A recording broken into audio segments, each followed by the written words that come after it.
Olá, minha querida e meu querido, bem-vindos ao Literatura Viral, um podcast sobre a relação entre arte e saúde. Eu sou Áureo Lustosa Guérios, doutor em Humanidades Médicas e Literatura Comparada pela Universidade de Pádua, e hoje nós vamos falar de literatura contemporânea. Eu vou te convidar para um debate muito especial sobre um dos meus escritores favoritos, escritores vivos, que é o excelentíssimo Kazuo Ishiguro, ganhador do Prêmio Nobel em 2017 e que é um dos grandes produtores de literatura da atualidade, na minha opinião. E a obra em questão é uma pequena joia da literatura contemporânea que, na verdade, já tem quase os seus 20 anos. Ela foi publicada pelo Kazuo Ishiguro em 2005 e se chama Never Let Me Go, Não Me Abandone Jamais, que ficou famosa por causa do filme, que saiu em 2010, e trata de temas muito relevantes para a medicina, para a bioética e para a ética de um modo geral. Como se comportar perante aos outros, como viver em sociedade, qual é a vida que deve ser vivida, o que nós podemos e não podemos fazer, o que nós devemos e não devemos fazer. Todas essas são questões extremamente pertinentes para essa obra de ficção científica que é profundamente filosófica.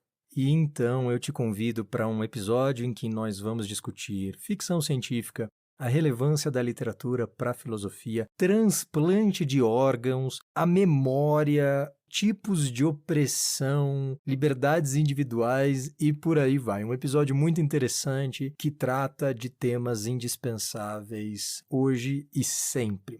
Never Let Me Go, Não Me Abandone Jamais, de Kazuo Ishiguro, valendo!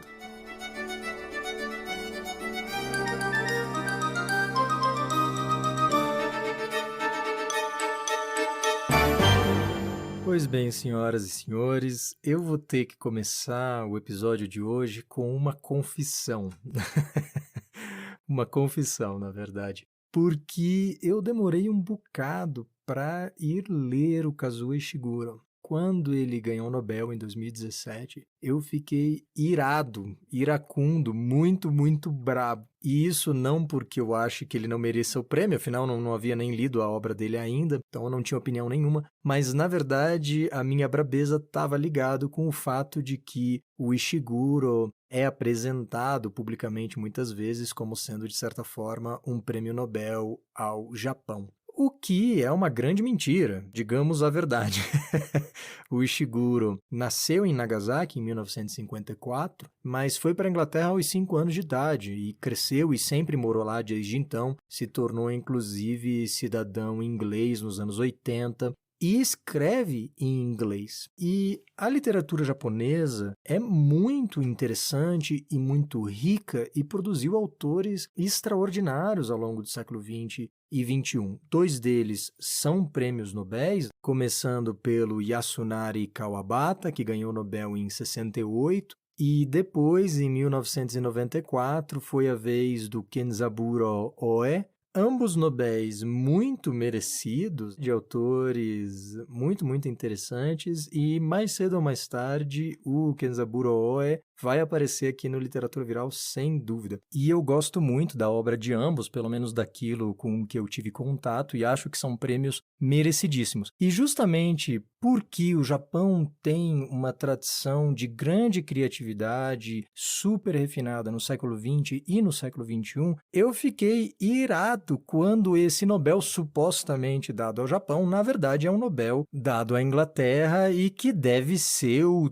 346º deles. Eu sempre acho muito irritante quando a política e a economia influenciam no nosso juízo artístico e literário, coisa que, no caso dos prêmios, especialmente do Nobel, só acontece o tempo inteiro. E como vocês sabem, eu adoro o conceito de literatura global e faço um grande esforço para tentar vencer a tradição eurocêntrica de que nós participamos, nós aprendemos literatura através de um viés que privilegia uma certa produção, que é uma produção absolutamente extraordinária, mas que muitas vezes não menciona coisas que são feitas em outros lugares que são igualmente soberbas. E esse é justamente o caso do Japão. Do pouco que eu conheço e das coisas com as quais eu tive contato, há coisas coisas que eu julgo verdadeiramente preciosíssimas. Por exemplo, a obra do Akutagawa, um grande contista muito admirado por ninguém mais, ninguém menos do que Jorge Luis Borges, e muitos outros que ao longo do século XX vão produzir obras muito interessantes, né? O Tanizaki é um grande nome na literatura japonesa do século XX. O meu preferido, particularmente, é o Kobo Abe, que tem uma influência kafkiana aí, que é super legal, bem onírico, que escreveu uma obra que eu não tenho certeza se está traduzida para o português, que se chama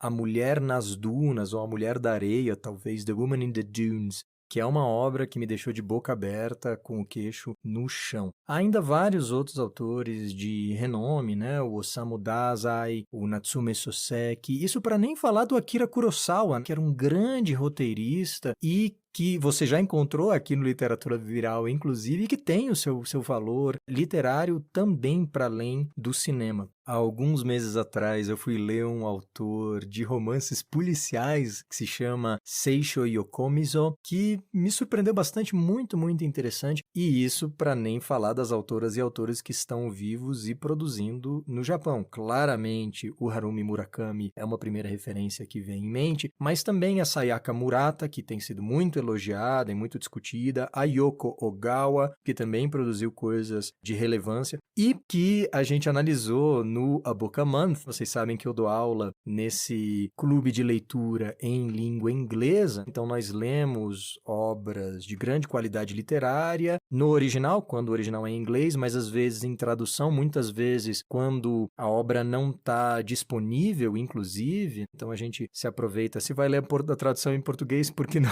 ler a tradução para o inglês, né? E depois a gente tem aulas a respeito e debate e tal. E aí a Yoko Ogawa acabou fazendo parte da lista de autores e autoras escolhidas para o curso de contos no semestre passado, e debatendo com a minha esposa, que também ensina no projeto e que é pós-doutora em literatura, na verdade, a gente conversando a respeito, decidindo quais livros e autores a gente gostaria de estudar. E aí ela trouxe o nome do Kazuo Ishiguro. Ela já tinha lido o The Remains of the Day, Os Vestígios do Dia, em português, eu acredito, e tinha ficado muito impressionada, então ela lembrou desse nome, a gente foi pesquisar e eu sentei para ler finalmente o Never Let Me Go, que é simplesmente e absolutamente genial, uma das grandes obras de literatura contemporânea com que eu tive a alegria de me degladiar recentemente. Até hoje eu ainda choro um pouquinho antes de pegar no sono por ter esnobado o Kazuo Ishiguro aí por um certo tempo.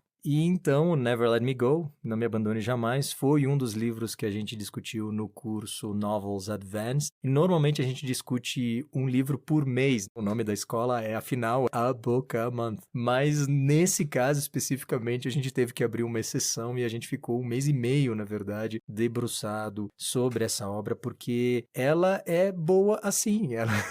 Ela realmente exige atenção e ela oferece tantíssimo. É uma obra muito, muito rica e eu vou tentar extrair um pouco desse ouro, então, no episódio de hoje. A primeira coisa que eu acho que é relevante, que deve ser dita a respeito do Não Me Abandone Jamais, é o fato de que se trata de uma ficção científica. E é algo surpreendente que um ganhador do Nobel se dedique a esse gênero, digamos assim. Porque a ficção científica foi tradicionalmente jogada um pouco para escanteio pela crítica literária, que esnoba um pouco o gênero. E não só ele, mas também outros, como o romance policial, por exemplo. Quando a gente pensa em listas de os maiores clássicos de todos os tempos, quando a gente pensa no cânone literário de modo geral, ele tende a ser dominado por autores e autoras que escrevem obras realistas. Pensem em Tolstói, Dostoiévski, Jane Austen, Balzac,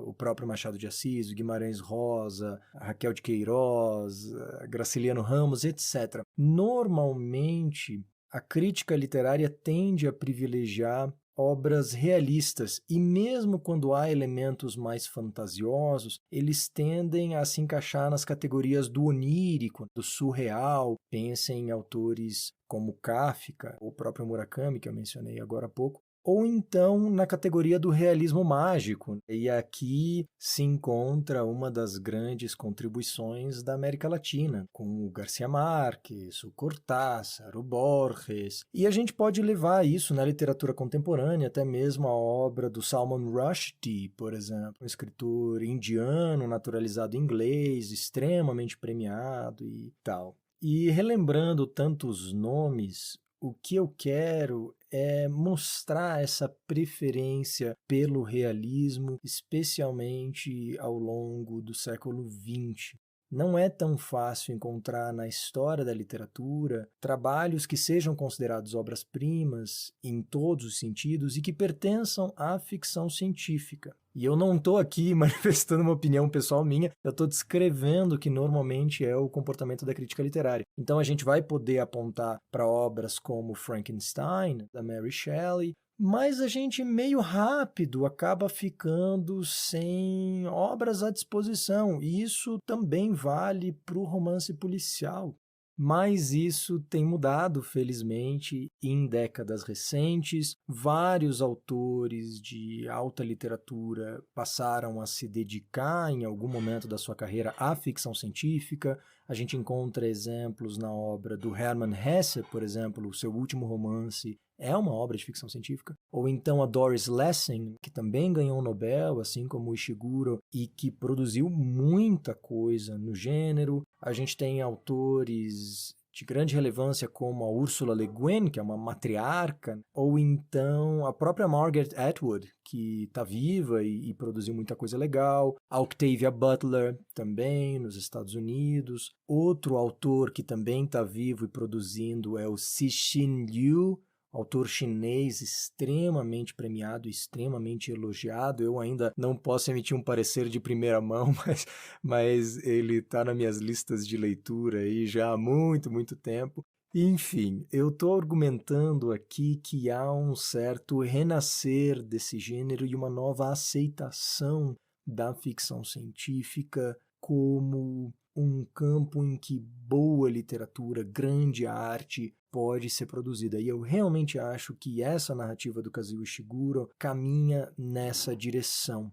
Só que o Ishiguro brinca com as nossas expectativas. Porque quando a gente senta para ler algo de sci-fi, a gente espera uma coisa que é orientada em direção ao futuro. Quase todas as sci-fis falam do futuro, na real. Enquanto que a fantasia muitas vezes é orientada em direção ao passado e quase sempre à Idade Média. Pensem no Senhor dos Anéis, pensem no Game of Thrones, e em mundos em que a gente tem dragões e todo tipo de criatura, mas cuja tecnologia é pré-capitalista, uma tecnologia aí que se baseia no que estava disponível aí no século, sei lá, do século X ao século XIV, XV, por aí. A ficção científica, em contrapartida, faz o oposto. Ela olha para o futuro, imagina um mundo em que a tecnologia tem um impacto ainda mais profundo e novas descobertas reorganizaram a nossa vida em sociedade. Muitas vezes a ficção científica está mais interessada em prever consequências do desenvolvimento tecnológico do que prever o desenvolvimento tecnológico em si. Então, de certa forma, o gênero muitas vezes está mais interessado em prever o tráfego do que prever a invenção do carro.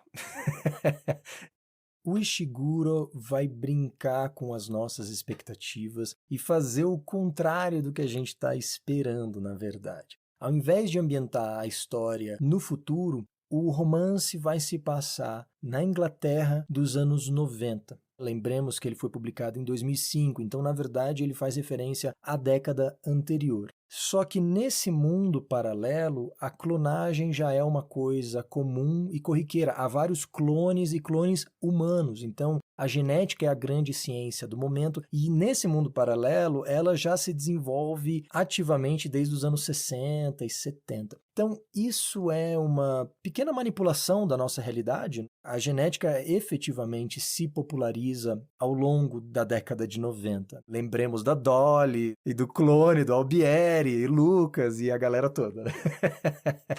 Então, os clones eram, de fato, parte da discussão pública dessa época. Só que o Ishiguro exagera um pouco e altera uma coisa ou outra para criar esse mundo paralelo. Então é muito interessante, porque se trata de uma obra de ficção científica em que a genética tem o espaço cabal que ela tem até hoje, e em grande medida o desenvolvimento da genética vai mudar um pouco o foco da ficção científica, saindo um pouco de desenvolvimento tecnológico mais baseado em engenharia, em física, e a gente vê um redirecionamento que olha mais para a biologia, para os transgênicos, para criaturas híbridas manipuladas geneticamente e tal. Só que na narrativa tudo isso é muito tênue. Há clones, então há um desenvolvimento genético mais avançado com relação ao nosso mundo, só que a tecnologia que eles têm acesso no dia a dia é até um pouco atrasada. Eles têm rádios, televisões, carros, mas eles não têm nem sequer smartphones, por exemplo, tá? Não tem mídias sociais, ó que maravilha. E mesmo na genética, não há criaturas híbridas que misturem, sei lá, plantas, fungos e animais. Ele consegue criar uma coisa que, ao mesmo tempo, futurista e retrógrada, com tecnologias que são de ponta, mas ao mesmo tempo um pouco atrasadas, se a gente quiser. E isso também é muito evidente nos espaços em que a história vai acontecer, porque a gente está muito habituado, quando se trata de ficção científica, a ver 3 tipos de ambientação. Uma que é extremamente futurista, pensem em Star Trek, Star Wars, em que a gente vê, assim, naves que tem todo tipo de tecnologia doida, computadores que eles digitam no ar, hologramas e coisa e tal. Muitas vezes a gente vê uma combinação desse futurismo com uma estética bem minimalista também. E acho que o melhor exemplo aqui seria o 2001, Uma Odisseia no Espaço. Pensem naquelas cenas da estação espacial em que você vê uma decoração de um design arrojado e minimalista, cores básicas, tudo meio curvo, linhas orgânicas. Ou então o completo oposto desse minimalismo. Você tem, especialmente em distopias, como Blade Runner, como 1984, e por aí vai, um mundo distópico de uma arquitetura brutal. São coisas de concreto, de aço, de escala completamente desumana, é tudo muito monumental, é tudo muito gigantesco e brutalista mesmo.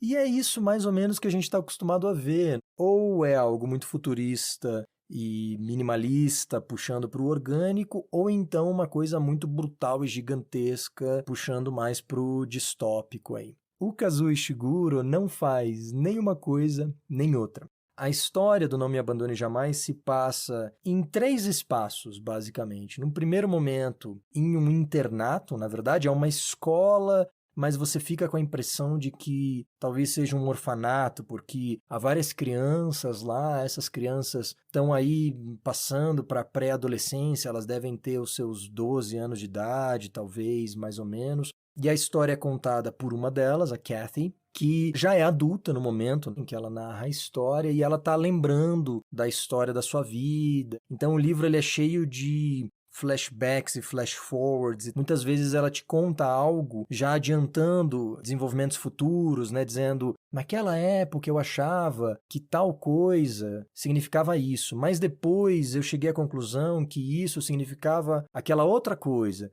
E depois eu mudei de ideia e hoje eu acho que significa essa outra coisa ainda, sabe? Então, você fica muitas vezes vendo fenômenos que ela vai lembrando e muitas vezes ela não tem certeza se ela lembra com exatidão e ela vai interpretando e oferecendo pra gente, né, interpretações de vários momentos diferentes da vida dela. É uma narrativa de memória, é uma narrativa de reminiscências, assim. E aí, a primeira parte do livro se dedica a essa época da escola, em que ela fala especialmente de 2 amigos e colegas dela lá, um menino e uma menina. Só que essa escola, da forma como o espaço é descrito, não há nada de futurístico, não há nada de brutalista. Se trata de uma escola normal da Inglaterra, assim, provavelmente com uma arquitetura mais vitoriana, assim, um pouco puxando para o neogótico, uma coisa, aquela coisa que a gente associa bem à Inglaterra mesmo, é uma coisa um pouco rural e tal. No segunda parte do livro, eles vão ficar em uma espécie de fazenda, uma propriedade rural que eles chamam de The Cottages. E essa palavra é muito importante porque uma cottage na Inglaterra traz aquela imagem mental daquelas casinhas, sabe, de pedra, super bonitinhas, com um jardinzinho, várias flores, uma coisa meio idílica, quase que nem o condado, assim. O condado é meio baseado mesmo nessas regiões da Inglaterra que tem os cottages e tal. Então eles vão ficar numa propriedade rural dessas daí, na segunda parte do livro. Então, de novo, não há nada de tecnológico ou futurista, muito pelo contrário. Tanto o espaço da escola quanto esse espaço do cottage parece se orientar em direção ao passado, sabe? Uma coisa que é mais comum do gênero da fantasia e não tanto da ficção científica. E só na terceira parte em que a gente vai ver uma coisa um pouco mais tecnológica, porque a narrativa ela fica transitando muito por hospitais. Só que, de novo, esses hospitais não têm nada de diferente dos nossos hospitais, na verdade. Então, a tecnologia que eles têm acesso ali seria a que a gente tem acesso também no nosso dia a dia. Uma outra coisa que eu acho muito interessante dessa narrativa é que a gente acompanha um número muito pequeno de personagens que estão sempre segregados da sociedade ao seu redor. Então, nesses três espaços, a escola, a propriedade rural e os hospitais, eles raramente conseguem entrar em contato com o restante da sociedade. Eles estão isolados meio que sempre. Isso cria um sentimento de claustrofobia ao longo do romance que é muito, muito interessante. Isso já começa desde o início. Como eu mencionei, eles se encontram em uma escola que se chama Hailsham, que é uma mistura de colégio, orfanato e reformatório, né?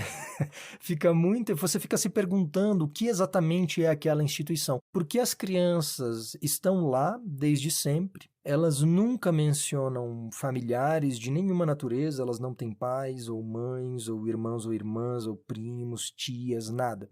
E aparentemente elas estão lá desde que elas meio que nasceram, sabe? Então você fica com a impressão de que elas foram abandonadas para serem adotadas, só que não existe nenhum mecanismo de adoção, não existe visita alguma, elas não têm expectativa alguma de serem adotadas, de saírem dali e tal.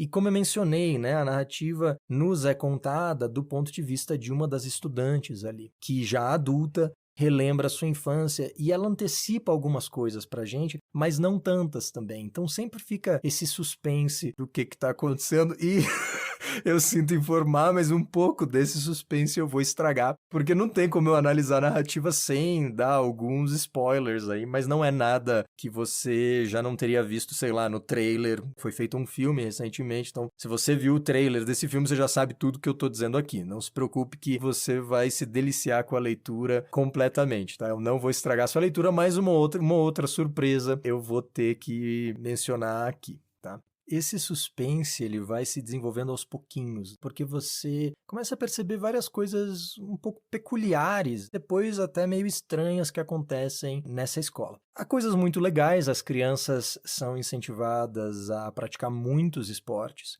e o ensino ele é muito mais baseado em ciências humanas e em produção artística do que em matemática, física, química, né? Uma coisa um pouco mais instrumental, como é a nossa escola. A gente tende muito mais as ciências exatas e biológicas no nosso ensino de modo geral do que as ciências humanas. Nesse espaço, o que acontece é um pouco o contrário, só que é um estudo de ciências humanas e de arte que é mais baseado na produção no sentido de artefato mesmo, sabe? De manufatura, do que de reflexão acerca da arte e tal. Então, cada um deles é estimulado a ter o seu próprio projeto artístico, desenhar, esculpir e tal. E eles não existe dinheiro na escola, né? Então eles produzem a própria arte, deles trocam uns com os outros e comercializam. Existe um comércio paralelo que eles usam para comprar coisas dentro da própria escola. Então você pode escrever um poema e vender em troca de sei lá, uma escultura que depois você, quem sabe, usa para comprar 2 quadros e tal. E com uma certa recorrência, 1 ou 2 vezes no ano, as crianças são visitadas por uma senhora que é chamada genericamente de Madame, porque ela é francesa, e ela avalia a qualidade estética dessa produção artística, né, e escolhe o que ela considera de melhor e leva embora. E para os alunos nunca é dito por que que ela faz isso e para onde essas obras são levadas. Eles presumem que há uma certa galeria, digamos assim, da escola em que os trabalhos deles são expostos, e é uma grande honra, na verdade, que o seu produto lá, a sua arte, seja escolhida pela madama e levada para ser exposta. É um elemento de grande prestígio entre os próprios alunos. Uma outra coisa que você também percebe é que há uma grande atenção à saúde. Eles são absolutamente proibidos de fumar, eles fazem muitos esportes, muita atividade física, como eu já mencionei, mas eles também fazem semanalmente check-ups médicos, sabe? Então, um monte de baterias de exames, eles têm uma alimentação muito saudável e tal. Então, até aqui, tudo bem, né? Legal, é um percurso pedagógico um pouco peculiar, mas você talvez até tenha gostado da ideia de ir ao médico toda semana, ter vida saudável, fazer muita atividade física. Pô, show de bola, eles não fumam e tal. Só que daí você começa a perceber uma série de elementos um pouco peculiares. Por exemplo, nenhum deles nunca sai da escola, até eles terem uma idade determinada lá, que eu acho que é uns 16 anos, e o único caso em que uma criança meio que fugiu para ver como é que era os arredores fora da escola para voltar, depois, quando isso acontece, você não pode mais voltar. Você é automaticamente expulso e nunca mais é aceito. Que para essas crianças significa um suicídio social, um ostracismo total e completo, porque, de novo, eles não têm vida em nenhum outro lugar. Eles não têm família, eles não têm uma casa para a qual voltar. E aí você fica se perguntando, pô, mas qual é a dessas crianças? Como é que elas chegaram ali? O que que elas estão fazendo ali? Por que tanta severidade no mantê-las segregadas do mundo e tal? E aí a história vai se desenvolvendo conforme elas vão entrando na adolescência, elas começam a ficar ativas sexualmente, e na escola isso não é necessariamente um problema. Eles moram todos em dormitórios, então não tem muito um lugar em que eles possam fazer sexo, eles fazem meio escondido nos bosques e tal, mas os professores sabem, a diretoria sabe e não se importam muito, desde que eles só façam isso entre os próprios alunos da escola, tá? Não é que eles tenham oportunidade, né, de ter contato com mais ninguém, mas enfim. E aí, quando você está lendo a respeito disso, acaba aparecendo a informação de que essas crianças são todas estéreis. Tá? Então, não existe nenhum tipo de contracepção, eles não se preocupam minimamente com quando essas crianças vão estar ativas sexualmente. O medo de gravidez na adolescência não existe nesse espaço, porque todas essas crianças são estéreis.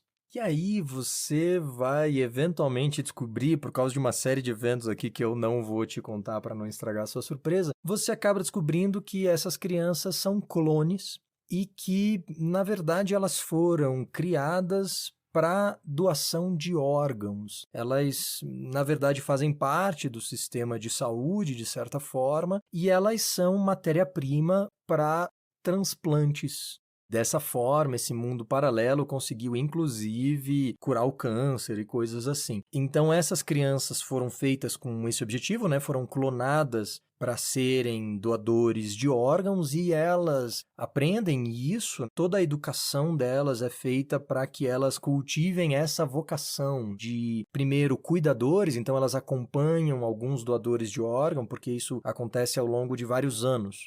Então, as crianças, num primeiro momento, são cuidadoras e acompanham os doadores, os donors, e depois elas próprias se transformam em doadoras e doam os seus órgãos até que já doaram meio que tudo e acabam morrendo. Tá? Então, elas morrem todas muito jovens, com seus 30 e poucos anos, os que sobrevivem mais tempo.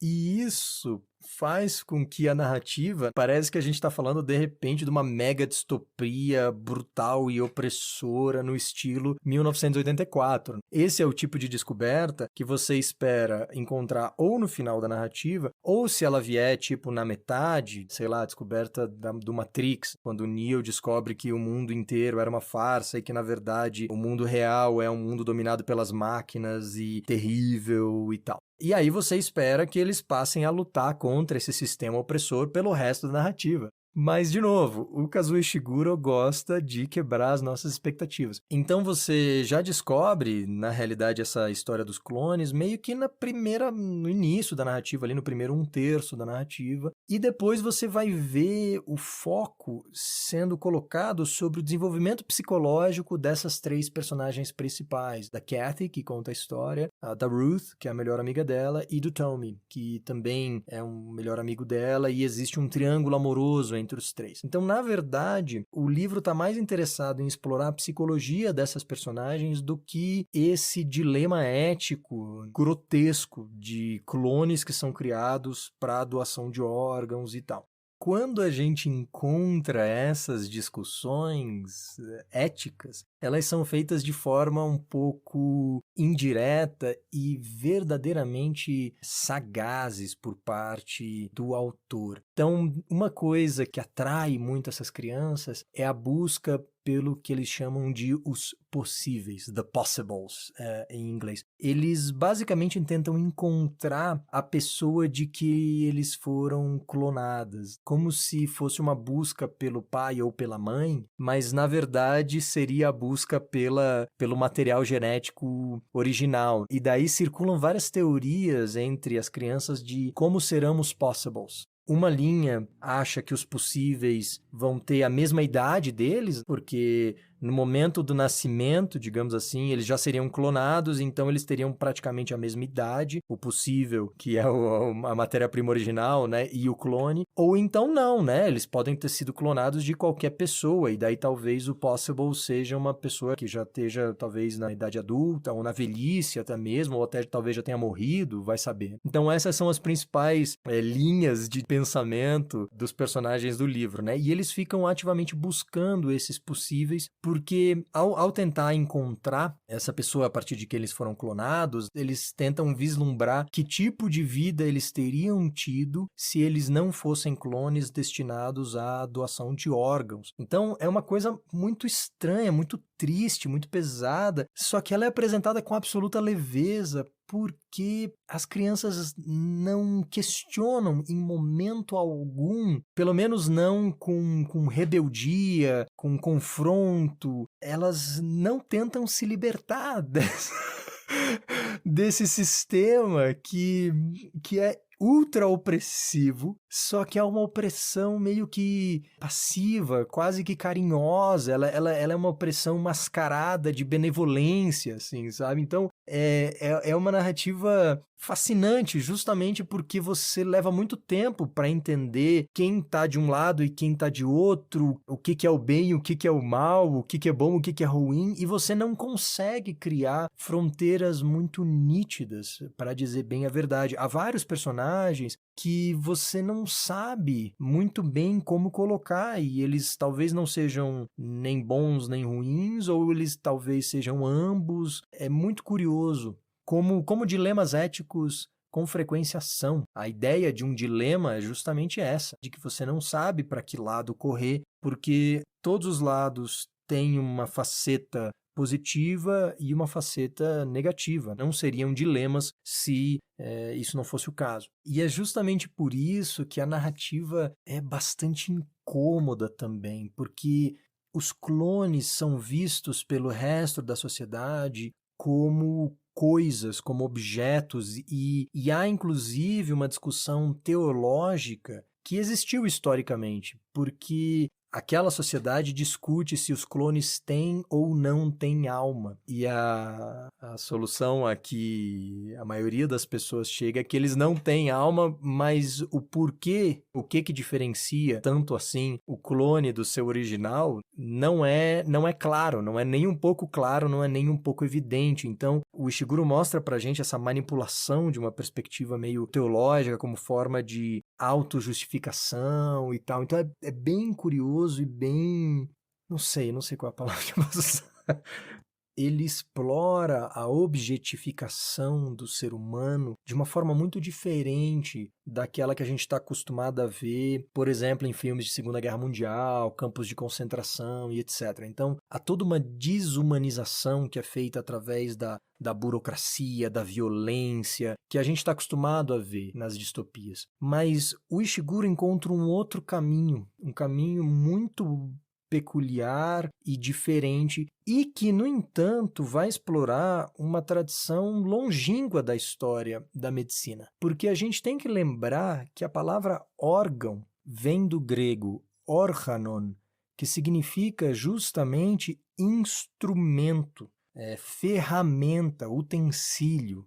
Só para dar um exemplo para vocês, as obras do Aristóteles sobre a lógica, que são 6, eram chamadas coletivamente na antiguidade de organon, porque elas eram o utensílio. Você primeiro aprendia a usar esse instrumento, as várias regras de dedução lógica, e depois que você ficou bom de lógica, daí você passava a usar esse instrumento para praticar a filosofia. Então, a palavra órgão dentro da medicina, ela na verdade advém de uma concepção do corpo humano que é uma concepção mecânica, como se nós fôssemos máquinas olhando para os nossos órgãos como se fossem utensílios, instrumentos que servem a determinados propósitos. E essa visão do corpo-máquina vai ter uma longa tradição na filosofia ocidental, e aí o grande nome aqui é o Descartes, que vai falar inclusive de coisas como l'animal-machine, o animal-máquina, que vai pensar na famosa dicotomia descartiana entre o corpo e a alma, a nossa consciência, que seria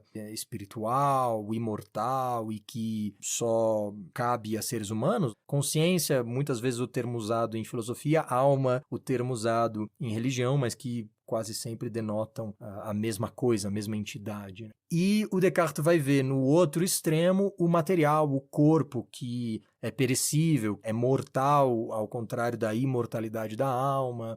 E essa é uma visão que vai postular o corpo humano como um maquinário de fato. E se a gente vai olhar as obras do Descartes, o discurso do método e tal, lá no século XVII, a gente vai ver de fato desenhos, ideogramas que comparam o corpo a mecanismos mesmo, a relógios e a máquinas de fato, com engrenagens e tudo mais. Então, o que o Kazuo Ishiguro faz aqui é pegar essa linhagem que é explorada intelectualmente na filosofia, que tem um grande impacto na história da cultura, que aparece muitíssimo na literatura também, só que colocando aí um twist, né?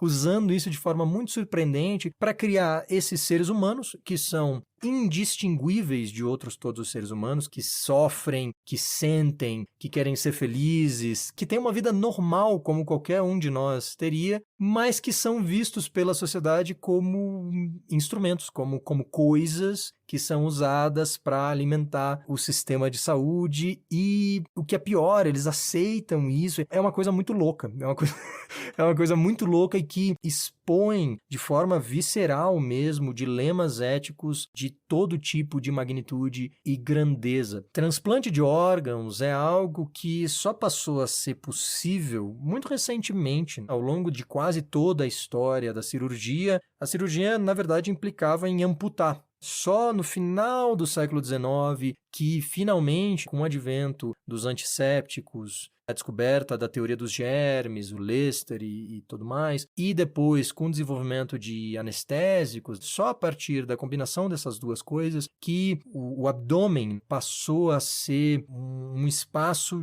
de prática cirúrgica. Você conseguir adentrar ao abdômen e operar nos órgãos com um grau de sucesso minimamente aceitável é algo que só começa a acontecer de fato em meados do século XX. E medicamentos que vão combater o sistema imunológico e a rejeição de órgãos, medicamentos que vão permitir, portanto, o transplante de órgãos de um indivíduo a outro, só é algo que vai aparecer na segunda metade do século XX, na verdade. Então é algo muito recente. E a literatura explorou o transplante de órgãos em diversos momentos. Me vem em mente o Mago de Oz, por exemplo, e se a gente lembrar bem, o espantalho, ele quer ter um cérebro, E o lenhador lá, o homem de lata, ele quer ter um coração. Existe uma pequena brincadeira ali com um transplante de órgãos. Porque vejam que eles não estão pedindo amor e inteligência. Eles estão pedindo órgãos mesmo, né, que representam simbolicamente outras coisas. Uma outra narrativa que me vem em mente também é o Homem Bicentenário, né, do Asimov, em que a gente tem um robô que é capaz de criatividade, que tem consciência, que tem sentimentos e que tem uma grande admiração pelos seres humanos e que resolve se transformar em um ser humano. E aí ele passa por várias cirurgias, ele mesmo desenvolve as técnicas necessárias para esses procedimentos cirúrgicos. Ele implanta, por exemplo, um sistema digestivo humano nele próprio, fazendo uma conexão aí de biorrobótica, e aí ele passa a poder comer como os seres humanos e tal. E, eventualmente, né, ele até altera os circuitos centrais dele lá, o que seria o equivalente do cérebro, para que ele comece a se degradar e que ele envelheça, portanto, e eventualmente morra. Então a gente tem narrativas que tratam mais ou menos de transplante de órgãos antes do Kazuo Ishiguro, mas é algo muito tênue. Eu não me lembro de nenhuma outra narrativa que seja de fato baseada inteiramente sobre isso e sobre os problemas bioéticos que essa prática cria. Então, essa é uma obra de grande potência, filosófica, inclusive. E se você já acompanha o Literatura Viral há um tempo, você já me ouviu falar muito disso. Eu realmente acredito piamente nisso. A literatura nos oferece um mundo hipotético, um mundo em que a gente pode se perguntar, e se?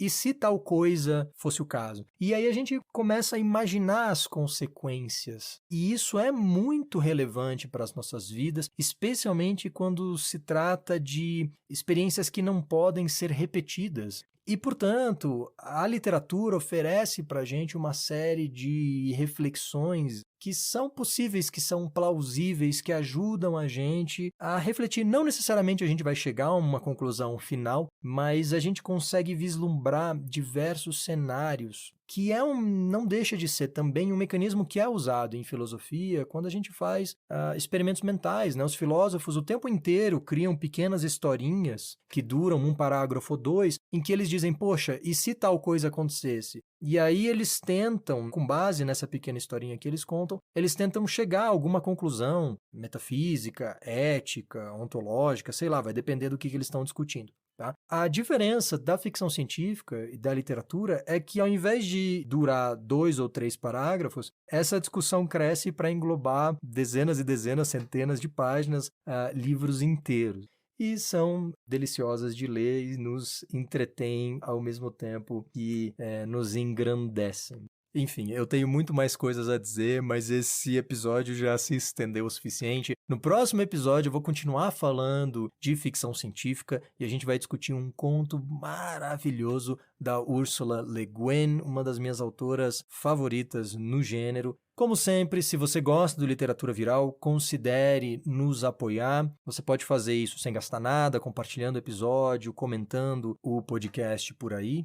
Ou então você pode ser meu aluno em algum dos cursos de Humanidades Médicas que eu ofereço, ou atualmente no A Book a Month, um projeto de leitura em inglês, que eu já mencionei várias vezes aqui no podcast, em que a gente lê obras em língua estrangeira, eu dou aula a respeito do assunto também em inglês, e depois a gente faz uma série de debates discutindo os detalhes, as minúcias dessas narrativas. A ideia é criar uma imersão para a prática de língua estrangeira, ao mesmo tempo que você aprende sobre história da cultura, sobre literatura do modo geral, sobre arte. E por enquanto é só, senhoras e senhores. Nos vemos então no próximo episódio para falar acerca de Ursula Le Guin.